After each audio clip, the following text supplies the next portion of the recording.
So we were in an ecosystem chapter, and in this particular lesson we'll be studying what is meant by nutrient cycling, or this is also called biogeochemical cycle. So first of all, we must stand what is meant by the standing state. So earth crust is a reservoir for all the things what we have, for all the organic compounds do we have. So when this all the organic compound, which is hydrogen, nitrogen, phosphorus, sulfur, carbon, which is present in the earth crust, then it is called what is called standing state. So nutrient recycling, the nutrient which is present in this earth crust, they actually cycling between the abiotic and biotic medium of the ecosystem, and that is what is called biogeochemical cycle. Now, these nutrients can be present in the form of gases, or it can be present in the form of sedimentary form. So gases, there is a nitrogen and carbon cycle, and in sedimentary we have sulfur and phosphorus cycle. So for this video, for this lesson, we are going to study the carbon cycle and the phosphorus cycle. Then what is the importance of the reservoir is it actually maintains the influx and outflux of the nutrient in an environment or in an ecosystem, you can say. So this reservoir, from the reservoir these nutrients are taken off in the biotic and abiotic system, and then again it is sent off. So the function, the major process and the function of these reservoirs will be to check that what is the amount of influx and the amount of efflux of these nutrients in the reservoir or in the stored form of the nutrient. The next part is we'll study the carbon cycle and the phosphorus cycle differently. First, if we talk about the carbon cycle, the 49% of the dry weight of all the living system or all the living organism, it actually composed of the carbon. The main reservoir for the carbon will be the ocean, which contains 71%. Now we'll tell you how this movement or how this cycling of this carbon will happen. So the cycle will happen between atmosphere, the ocean form, and throughout the living and dead organism. So as we know, in oceans there are very fossil fuels and so many things which is actually deposited in the form of carbon. In atmosphere we have carbon dioxide, and through living system we actually release carbon dioxide through the respiration process. Then photosynthesis is actually helping in fixing of this carbon dioxide in the form of glucose, and that is the important process because that is the one which is helping in the succeeding the life. Now these producers of the plant will be taken by the herbivore and carnivores. So that is a very important process. Annually, it is estimated that 4 into 10 to the power 13 kg of carbon dioxide is fixed in a year.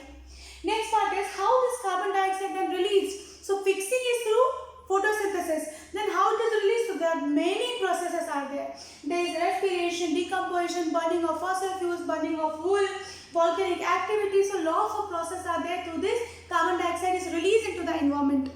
But there is only one process through this carbon dioxide can be fixed, and that is photosynthesis. Whereas the greenhouse gases, we saw the effect of the greenhouse gases, and we saw how this carbon dioxide is actually increasing in our atmosphere. So we must see that the effect of the carbon dioxide should be reduced. So it should not, this is the one which actually causing the global warming. This is the one responsible for the heating of the temperature of overall Earth. So we have to make sure that the photosynthesis activity should increase, and therefore we must plant more and more trees for that. So that is about carbon cycle. Now we'll come to the phosphorus cycle. So phosphorus is actually a sedimentary form. So phosphorus is actually stored in the rock material. If you talk as a reservoir, the reservoir is a rock. Now in living system, where can you find this phosphorus? So phosphorus is actually ATP, a word of ATP, adenosine triphosphate.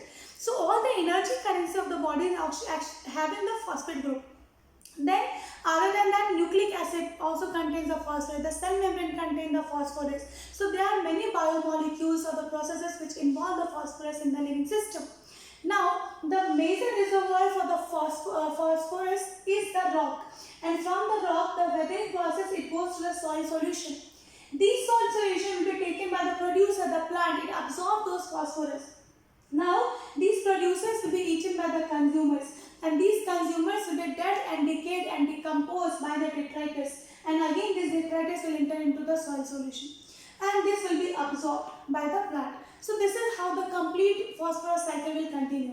So we'll just revise what we have studied. This nutrient cycling is actually the cycling of the all the material which is present in the earth crust. Decycling processes the biotic and the abiotic medium.